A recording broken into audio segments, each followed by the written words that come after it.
चलिए आगे प्रश्न को हम शुरू करते हैं। यहाँ पर पहला प्रश्न है, भारत के कोविड-19 टीकाकरण अभियान पर एंथम गाया है। तो भारत के फेमस सिंगर हैं कैलाश खेर। कैलाश खेर, तो ये कैलाश खेर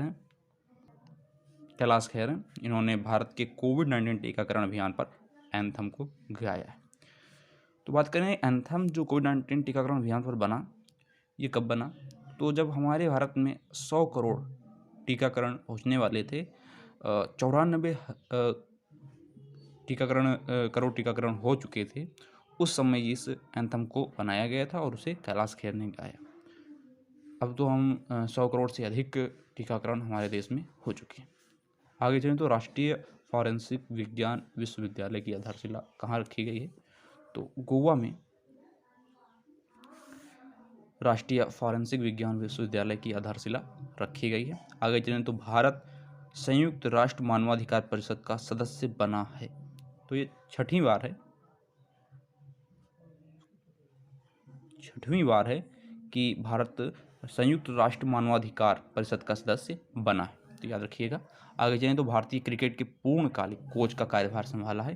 तो राहुल द्रविड़ ने अभी पूर्ण रूप से इसका कार्यभार संभाल लिया है। ठीक है, पूर्णकालिक कोच का कार्यभार राहुल द्रविड़ ने संभाल लिया। आगे चले तो फायरबोल्ट के ब्रांड एम्बेसडर चुने गए हैं। फायरबोल्ट ने विराट कोहली को अभी अपना ब्रांड एम्बेसडर चुना है। तो विराट कोहली, फायरबोल्ट ने अपना ब्रांड एम्बेसडर चुना है। अगला प्रश्न है कि अर्थशास्त्री गांधी, यह अर्थशास्त्री गांधी एक फेमस पुस्तक है, इसके लेखक कौन है? तो याद रखिएगा, इनका नाम है जयतीर्थ राव इनका पूरा नाम है और इन्होंने अर्थशास्त्री गांधी नामक पुस्तक लिखी। आगे चलें तो मिशन कवच कुंडल, ये मिशन कवच कुंडल महाराष्ट्र उद्धव ठाकरे सीएम है, तो उन्होंने इस मिशन को शुरू किया है, कवच कुंडल मिशन है। आगे चलें तो बथुकम्मा उत्सव, ये तेलंगाना का एक फेमस उत्सव है। तेलंगाना का एक फेमस उत्सव है बथुकम्मा उत्सव। आगे चलें तो विश्व कुश्ती चैंपियनशिप में रजत पदक जीतने वाली पहली भारतीय महिला खिलाड़ी, तो ये पहली भारतीय महिला खिलाड़ी बनी है, इनका नाम है अंशु मलिक। हरियाणा की एक रेसलर हैं, अंशु मलिक। तो ये विश्व कुश्ती चैंपियनशिप में रजत पदक जीतने वाली पहली भारतीय महिला बनी है। आगे चलें तो भारत का पहला वर्टिकल लिफ्ट रेलवे सी ब्रिज, समुद्र ब्रिज, न्यू पंबन ब्रिज कहाँ बनाया जाएगा? तमिलनाडु में ये बनकर तैयार होगा, तो याद रखिएगा। आगे चलें तो सत्यजीत रे पुरस्कार 2021 जीता है, तो ये बी गोपाल हैं, तेलुगु फिल्म इंडस्ट्री के जाने माने डायरेक्टर। 30 से ज़्यादा इन्होंने तेलुगु में फिल्म को डायरेक्ट किया है और इन्हें सत्यजीत रे पुरस्कार 2021 दिया गया है। चौथा ये सत्यजीत रे पुरस्कार था जो बी गोपाल को मिला है। आगे चलें तो मैसूर दशहरा उत्सव का उद्घाटन, ये कर्नाटक में हुआ है, अभी कर्नाटक में इसका उद्घाटन हुआ है मैसूर दशहरा उत्सव का। आगे चलें तो नागरिक उड्डयन मंत्री ने किस राज्य में ड्रोन मेला को मंजूरी दे दी? तो ड्रोन मेला को पूरी तरह से मंजूरी मिल गई है उत्तराखंड राज्य में, तो याद रखिएगा।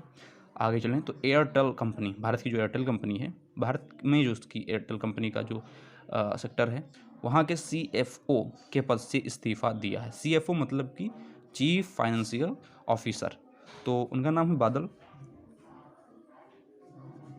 बागरी, इनका पूरा नाम है बादल बागरी। इन्होंने एयरटेल कंपनी के CFO पद से इस्तीफा दे दिया है। ठीक है, और इनका एक स्थान नए जो CFO बने हैं समन रॉय, वो इनका नया स्थान लेंगे। आगे चलते हैं, सभी जिलों में एंटी नारकोटिक्स सेल स्थापित करने की घोषणा की है। तो महाराष्ट्र सरकार ने सभी जिलों में एंटी नारकोटिक सेल स्थापित करने की घोषणा कर दी। आगे चलें, ओलंपिक खेल 2036 की मेज़बानी कौन करेगा? तो अपना देश भारत को ये बड़ी जिम्मेदारी मिली है कि समर ओलंपिक जो 2036 में होने वाला है उसकी मेज़बानी कौन करेगा? भारत करेगा। भारत में अहमदाबाद स्टेडियम जो है, जिसका नाम है नरेंद्र मोदी स्टेडियम, उसमें इसका आयोजन होना है। ठीक है, तो इसकी तैयारियां भी चल रही हैं। तो अगला प्रश्न चलते हैं। तो आर्यभट्ट पुरस्कार 2021 से सम्मानित किया गया है। आप जानते होंगे इनका नाम, बहुत फेमस है, जी सतीश रेड्डी। जी सतीश रेड्डी। तो इन्हें क्या मिला है, आर्यभट्ट पुरस्कार 2021 से सम्मानित किया गया है। जी सतीश रेड्डी ये DRDO के अध्यक्ष हैं और काफ़ी फेमस हैं। तो आगे चलते हैं। 120 भाषाओं में गाना गाकर गिनीज वर्ल्ड रिकॉर्ड बनाया है। तो ये हैं, इनका नाम है सुचेता सतीश। सुचेता सतीश इनका नाम है। इन्होंने दुबई में, ये भारतीय मूल की दुबई नागरिक हैं और 120 भाषाओं में इन्होंने गाना गाकर गिनीज वर्ल्ड रिकॉर्ड बनाया है। मात्र 13 साल की हैं। ठीक है, भारतीय मूल की हैं लेकिन दुबई में इन्होंने ये रिकॉर्ड बनाया है, दुबई में ही रहती हैं और इन्होंने ये गिनीज वर्ल्ड रिकॉर्ड इन्होंने बना दी है। इनका नाम याद रखिएगा, सुचेता सतीश। आगे चलें। दुनिया का सबसे बड़ा खादी राष्ट्रीय ध्वज का उद्घाटन। तो लेह में अभी विश्व का सबसे बड़ा खादी राष्ट्रीय ध्वज का उद्घाटन हुआ है, लेह में। अगर किस मौके पर हुआ है ये, इसकी बात करें तो 2 अक्टूबर 2021 को महात्मा गांधी जी की 152वीं जयंती थी इस बार। तो उसी के उपलक्ष्य में ये दुनिया के सबसे बड़े राष्ट्रीय ध्वज, खादी राष्ट्रीय ध्वज का उद्घाटन PM मोदी जी ने किया लेह में। और इस ध्वज की बात करें तो 1000 किलोग्राम का इसका वजन है, 225 फीट इसकी लंबाई है। आगे चले, तो इम्पॉर्टेंट है ये प्रश्न, याद रखिएगा। अब आगे चलते हैं। Junglenama a story of the Sundarban पुस्तक। ये जंगलनामा एक पुस्तक है, story of the Sundarban, Sundarban के ऊपर लिखी गई है। तो इसके लेखक कौन है, इंपॉर्टेंट पुस्तक है इसलिए मैंने इसको इसमें लिया है। इसके लिए मैं एक अलग वीडियो बनाऊंगा जिसमें मैं सारे इंपॉर्टेंट 2021 के सारे इंपॉर्टेंट पुस्तक जो रिसेंट और जो इम्पोर्टेंट लिखी गई हैं उनकी मैं एक अलग प्लेलिस्ट, एक अलग वीडियो बनाऊंगा। लेकिन ये मुझे काफ़ी इंपॉर्टेंट पुस्तक लगी। जैसे कि मैंने ये बताई थी अर्थशास्त्री गांधी, तो ये भी मुझे काफ़ी इंपॉर्टेंट पुस्तक लगी थी, इसलिए मैंने इसमें इसको ले लिया। और ये पुस्तक भी काफ़ी इंपॉर्टेंट है इसलिए मैंने इसे ले लिया है। अभी मैं दूसरा वीडियो जो बनाऊँगा वो केवल पुस्तक पर होगा, तो उसमें सारी इंपॉर्टेंट पुस्तक मैं कवर करूँगा। ठीक है, तो अगर हम बात करें जंगलनामा पुस्तक की, तो इसे लिखा है अमिताव घोष ने, अमिताव घोष। ठीक है, काफ़ी राइटर, अच्छे राइटर। तो आगे चलते हैं। तो ये अगला प्रश्न है, जल जीवन मिशन ऐप एवं राष्ट्रीय जल जीवन कोष लॉन्च किया है। तो PM मोदी जी ने, यहाँ पर लिख देता हूँ, वहाँ पर जगह नहीं थी, तो PM मोदी जी ने इसे लॉन्च किया है 2 अक्टूबर 2021 के मौके पर, गांधी जी की 152वीं जयंती के उपलक्ष्य में जल जीवन मिशन ऐप व राष्ट्रीय जल जीवन कोष को लॉन्च किया है मोदी जी ने। आगे चलते हैं। यूपी का पहला प्रदूषण नियंत्रण टावर स्थापित हुआ है। तो नोएडा जिले में, मैंने यहाँ पर लिख दिया है, नोएडा जिले में यूपी का पहला प्रदूषण नियंत्रण टावर स्थापित हुआ है। अंतिम प्रश्न की ओर चलते हैं। प्रश्न है, भारत के नए खेल सचिव बने हैं। तो सुजाता, मैं नाम लिख देता हूँ, सुजाता चतुर्वेदी इनका नाम है, चतुर्वेदी। तो ये भारत के नए खेल सचिव बनी हैं और ये बिहार कैडर की 1989 बैच की IAS ऑफिसर रह चुकी हैं।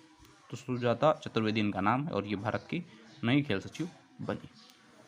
तो ये था, हमने इम्पोर्टेंट अक्टूबर महीने के करंट अफेयर्स का पार्ट 2 भी कंप्लीट कर लिया है। तो अगर आपने ये सारा वीडियो अभी तक देख लिया है तो इस वीडियो को लाइक करना बिल्कुल मत भूलिए, और अगर आप चैनल पर नए हैं तो चैनल को सब्सक्राइब भी कर दीजिए।